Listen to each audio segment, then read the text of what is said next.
Okay, I don't even know where to start with this video, but I have so many thoughts that are just essentially like all over the place. And so for starters, I just want to say this video isn't a video to necessarily endorse the game as a whole, but an effort to create discernment more from a Christian worldview, and taking art and entertainment. And but yeah, that's I just want to say that I am a Christian, so I might say some things that maybe you might not understand. That's if you want to learn more about that, then this is one of the ways you can, through a medium like video games, of me talking. But anyway, so this is one of the so first of all, yeah, this I got the physical on PS5. I actually got this for $62. It was during Black Friday month or week, I think it was. It was only on sale for like a few days at Best Buy, so I'm like, I'm gonna get it instead of spending $90, because here in Canada games are $89.99, which is a full $94 with the tax. So it's a bit more expensive. So I'm like, oh, I wanted to kind of play it. So I never played Silent Hill, any of the Silent Hill games growing up at all. Never played it. I followed it a little bit. I watched some clips here and there. I only knew about the town, like there's this fog and someone goes into the fog, there's a city or town, whatever. I did watch the movie in 2000 and what was it, 6, I believe. One of the better video game adaptations. Second one, not so much. Anyways, okay, so this game is literally one of the best video games I ever played. And it's one of the few games that actually gets me emotional, of how, because it's the last game that did this was probably The Last of Us, the 2013 original. And um so this for, again, my thoughts are going to be everywhere. So this game does everything well. It doesn't necessarily pioneer anything or do anything necessarily different or like amazing, but what it does is that it checks everything off. It checks the boxes for everything. So you want good characters, check. You want good amazing graphics, check. Good sound design and really good music, check. Good story, check. An immersive, amazing atmosphere, check. 10 out of 10, 10 out of 10, 10 out of 10.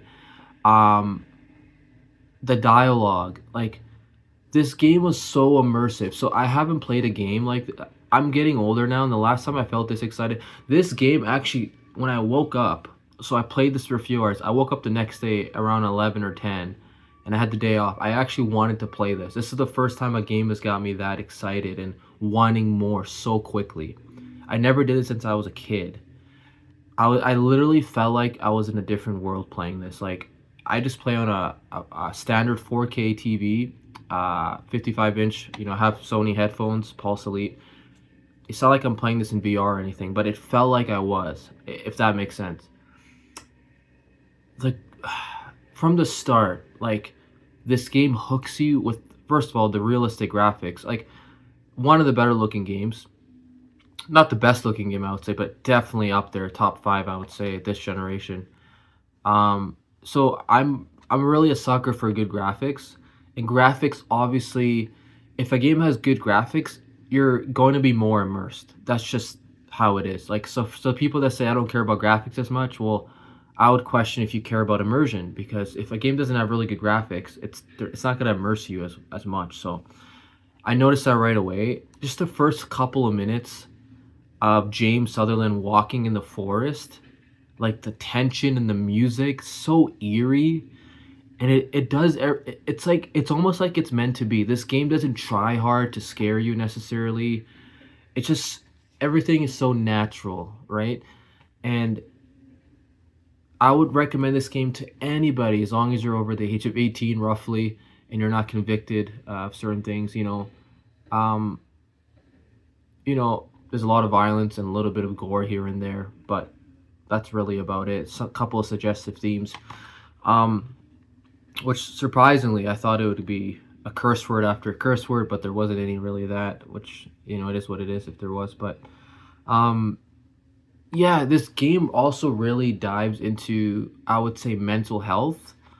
And from a, I guess, a Christian worldview, mental health often gets looked as not as serious, like the psychological. It does in some circles, but this game is obviously spiritual as well, and so it mixes the, I guess, somewhat more psychological with a little bit of spiritual implications. So, um, yeah, just a very, very interesting atmosphere the game creates. Now, the gameplay doesn't do anything. Again, it's not like creating anything new or like something we've never seen. But again, what this game does, it all the boxes, it checks them off almost at a T, almost perfectly. Um, as far as like the atmosphere, the graphics, the characters, the sound design, the music, it's like, again, and this game doesn't try hard. It's not like a jump scare every second, but when there is, there's a couple of them in the game that I remember vividly. It's like whoa, right? And the game doesn't even need that though. It's not one of those games, but it it's so well done. Like this game, like I don't know, the last game I played, which I gave a 10 out of 10, was probably, I guess, God of War Ragnarok, which is leaning towards a 9, 9.5. A couple issues, but almost a near perfect game, similar to the 2018. But this game, I thought about it after I beat it. I was like, maybe I shouldn't give it a 10 out of 10 because, like, I mean, I'm just a person, anyways. I'm not like a professional reviewer, so it doesn't really matter. But I can't give this any lower than a 10 because I had so much fun playing it. It kept me hooked, the story, and everything I just mentioned. Like, I never played a Silent Hill game before.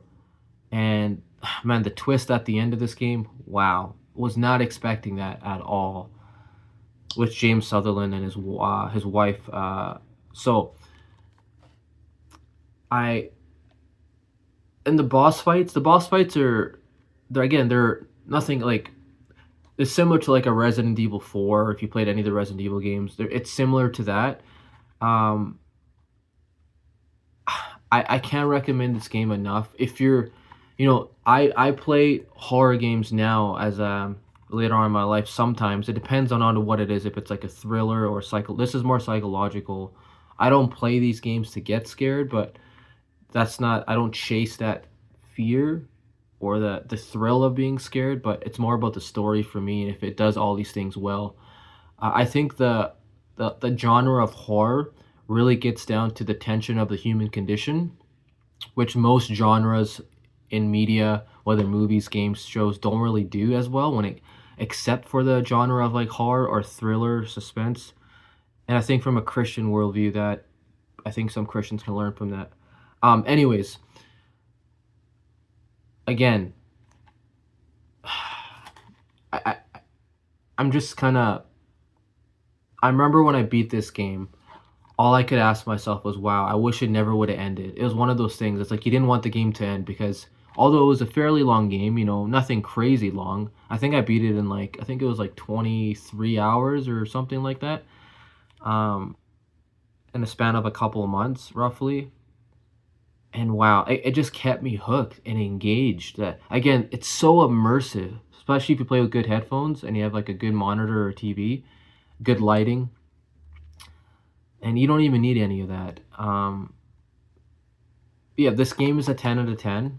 I can't give it any more less than a 10 out of 10. Um, I'm really looking forward to they did announce that the original Silent Hill will be remade as well, which now I'm just like super excited. And obviously Silent Hill F is coming out late September of this year. I think September 26th. Correct me if I'm wrong. I will be streaming that on my channel, I believe. We'll see. I'm not 100%. Some of the things in the game I'm kind of iffy about, but I think I do want to stream it. But and then obviously the new Silent Hill movie, Return to Silent Hill, is coming out. Was also announced next year of January. So a lot of Silent Hill going on, a lot of that type of genre. But um, yeah, this.